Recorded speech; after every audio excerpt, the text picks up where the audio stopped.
네, 조금 전 나온 판결부터 살펴보겠습니다. 오늘의 네 분과 함께하겠는데요. 김복준 한국범죄학연구소 연구위원, 김은배 전 서울청 국제범죄수사팀장, 도진기 변호사, 그리고 오늘은 특별히 여현교 탐사보도팀 기자가 나와 있습니다. 어서 오세요. 네, 안녕하세요. 네, 지난해 말 그리고 올해 초 기억나실지 모르겠습니다. 충남 서천에서 친부를 살해하고 도주하던 중 노부부까지 살해한 30대 남성이 있었는데요. 검찰이 유영철 같다고 언급할 정도였는데 법원이 오늘 사형이 아니라 무기징역을 선고했습니다. 이 사건 내용부터 법원의 판단 이유까지 짚어볼 텐데요. 먼저 여현규 기자, 그러니까 무기징역을 선고했다고요? 네, 충남 서천에서 친아버지를 살해한 후에 도주하면서 인천에서 노부부까지 살해한 사건, 많은 사람들의 공분을 일으켰던 사건인데요. 그렇죠. 오늘 오전 재판부는 30대 아들에게 무기징역을 선고했습니다. 네. 다른 사건들과 최근 비교했을 때 엄중하게 형량을 내린 것으로 보이는데요. 네, 일단 친아버지를 살해하고 또 노부부를 살해했기 때문에 총 3명을 살해한 겁니다. 이 판단이 무거운지 혹은 가벼운 선고인지는 잠시 후에 살펴보고요. 먼저 어떤 사건인지 궁금해하실 분들이 있을 것 같아서 다시 짚어보도록 하겠습니다. 그러니까 지난 1월 정도에 있었던 사건이었죠? 맞습니다. 이게 지난 1월 2일 날 충남 서천에서 60대 남성이 자신의 안방에서 숨져 있는 채 발견이 됐는데 그 현장에 출동한 경찰이 보니까 이건 누가 봐도 상처라든지 이런 걸로 볼 때 살해의 정황이 있었던 겁니다. 네. 근데 즉 말하면 살인 사건이었던 거죠. 네. 그 남성 같은 경우는 20여 년 전에 부인하고 이혼을 하고 혼자 이제 생활하던 분이었는데요. 그래서 경찰이 주변 탐문을 실시했습니다. 그랬더니 주변에서 말하기를 얼마 전에 그 피해자 돌아가신 분이 조만간 우리 아들이 온다고 주변 사람들한테 말을 했다는 이야기가 나왔고요. 주변에 있는 그 CCTV를 정밀하게 분석을 해봤더니 유력한 용의자가 딱 특정이 됐던 겁니다. 네. 그건 이제 그 불행하게도 아들이 그 유력한 용의자로 특정이 좀 됐어요. 그래서 그 아들의 동선을 뭐 휴대폰 추적이라든지 이런 걸로 이제 계속 그 쫓아나가다가 이 사건이 발생하고 나서 4일 후인 1월 6일 날 오후 한 4시 10분경에 부산역 인근에 있는 숙박업소에서 검거를 하게 됩니다. 그렇군요. 그러니까 검거는 1월 7일입니다. 네. 그런데 사실 그 당시에 이 시신 처리한 거에 대해서 상당히 경찰들 놀랬다고 하는데요. 살해한 이후에 케첩을 뿌리고 그다음에 마요네즈 같은 걸 뿌렸고요. 본인은 또 피 묻은 옷을 세탁을 하고 뭐 등등 증거인멸 노력도 상당히 했던 걸로 보여졌습니다. 치밀하게 증거인멸을 해서 하마터면 잡지 못할 뻔했는데 사실 이웃의 증언이 결정적인 것 같아요. 아들이 온다. 그렇습니다. 그렇죠. 그 지인이 1월 2일 날 신고를 해서 경찰관이 가보니까 사망한 사람을 발견했는데 그 이제 20년 전에 이혼하고 혼자 사는 독거 노인이에요. 그렇다고 한다면 특별하게 살해당할 일이 없는데 아들이 온다고 했는데 아들이 없어졌어요. 그래서 알다시피 시골에는 서울처럼 틀리기 때문에 CCTV가 많지 않거든요. 그렇죠. 근데 이제 주변에 넓게 가끔가다 있어요. 그래서 확대 범위를 넓혀가지고 주변에 CCTV를 확인해 봤더니 아들이 온 걸 확인해서 아들을 수사하게 된 거죠. 그러니까 두 가지예요. 지인이 말한 진술, 아들이 온다는 거하고 CCTV하고 동선 파악을 해서 아들이 유력 용의자로 떠오른 거죠. 네, 그래서 저렇게 아들을 체포하게 되는데 궁금한 게 그러면 아들이 바로 혐의를 인정했습니까? 예, 체포 후에 바로 그 아버지 살해 혐의는 인정했습니다. 네. 아무래도 증거가 너무나 명백했기 때문일 텐데요. 그런데 수사 과정에서 보니까 이 아들이 낯선 80대 노인의 카드를 여러 장 갖고 있는 것을 발견했습니다. 그래서 경찰이 추궁을 하니까 틀어놓았는데 이 아버지 살해하고 도주 중에 그 인천에서 노부부를 살해했다라고 틀어놓았던 겁니다. 그래서 그 이 용의자의 말을 듣고 이제 경찰이 그 주소지를 찾아가 보니까 그 노인의 자택에서 노인과 부인이 같이 흉기에 찔린 채 숨져 있는 것을 발견하게 됩니다. 네, 그야말로 추가 범행까지 한 건데요. 추가 범행을 알아챌 수 있던 결정적 단서, 방금 설명하신 것처럼 바로 카드였습니다. 당시 경찰의 설명을 직접 들어보겠습니다.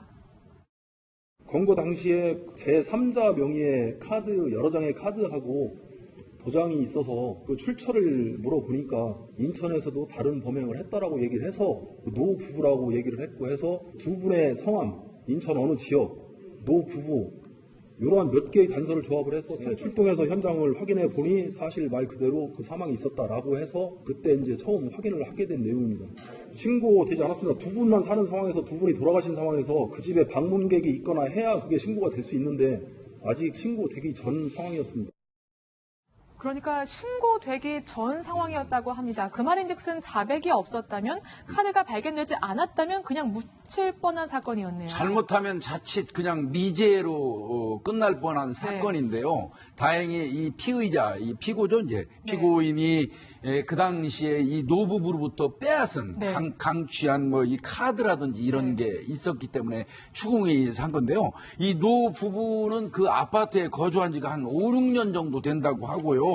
할머니가 81세 되십니다. 그리고 치매를 좀 앓기 시작하면서부터 두 부부가 그 집에서 살면서 서로 의지하고 살았던 것 같고요. 기초생활 수급자로 형편도 좋지 않았다고 해요. 어렵게 사시는 분들인데 이 범인이 들어가가지고 그런 끔찍한 범행을 한 것입니다. 예. 그런데 친아버지는 뭔가 어쨌든 갈등이 있었을 것 같고, 저희가 잠시 후에 얘기하겠지만요. 이 노부부와는 일면식이 혹시 있었습니까? 아는 사이였어요? 아는 사이는 아닙니다. 일면식 그래요? 없는 사이고 도주 중에 돈이 필요하니까 그 기초생활 수급자인 노부부 또 치매 걸렸다고 하는데 사실은 뭐 카드만 뺐어도 됐고 살해 안 해도 되는데 그때 살해를 했어요. 살해한 다음에 카드를 뺏어서 사용하려고 살해한 거죠. 단순히. 그렇군요. 아주 나쁜 범죄입니다, 이게. 네, 정말 이해가 되지 않습니다. 친아버지에 이어서 일면식도 없는 노부부를 살해한 건데요. 그래서 당시에 기자들이 특히 범행 동기를 집중적으로 물었습니다. 어떻게 대답했을까요? 직접 그 영상을 보고 돌아오겠습니다. 한 말씀 해주시죠. 왜 그러셨어요? 잠깐만요. 지금 심정이 어떠십니까? 잠깐만요. 해주세요. 잠시만요. 아버지 왜 그러신지 얘기해 줄 수 있나요? 네, 저렇게 대답을 하지 않았고 결국 구속되고야 말았는데요. 그런데 충격적인 건 공범이 있었다면서요. 네, 아들은 경찰에 공범이 있었다고 진술했습니다. 네. 일하면서 알게 되었고 아버지 살해 현장에 같이 있었다고 했는데요. 네. 경찰은 진술이 나오자 범행을 공모한 혐의로 34살 A씨를 서울에서 긴급 체포했습니다. 네. 특히 A씨는 인천 인근에서 도피를 하던 중 금품을 목적으로 그 80대 노부를 흉기로 살해한 혐의도 같이 그렇죠. 받고 있습니다. 그러니까 아버지 살해한 것도 그렇고 노부부 살해한 것도 다 공범이라는 얘기죠. 예, 그렇습니다. 공범을 왜 끌어들였을까도 사실 궁금한데요. 이 사람은 그렇게 얘기했어요. 자신의 아버지가 사업 자금을 지원을 안 해줘가지고 아버지에 대해서 감정이 많았다는 겁니다. 네. 그래서 이제 공범 편의상 B 씨라고 하겠습니다. 네. 공범을 끌어들여가지고 자신의 아버지 집에 갔는데 이 공범이 이제 뭐 조금 이따 나오겠지만 이 범행에 기여한 바가 많아요. 그래요? 흉기를 선정한다든지 증거인멸 방법 등등에 있어서 기여한 바가 상당히 많고요. 결국 아버지 카드를 강취한 다음에 그걸로 귀금속을 사요.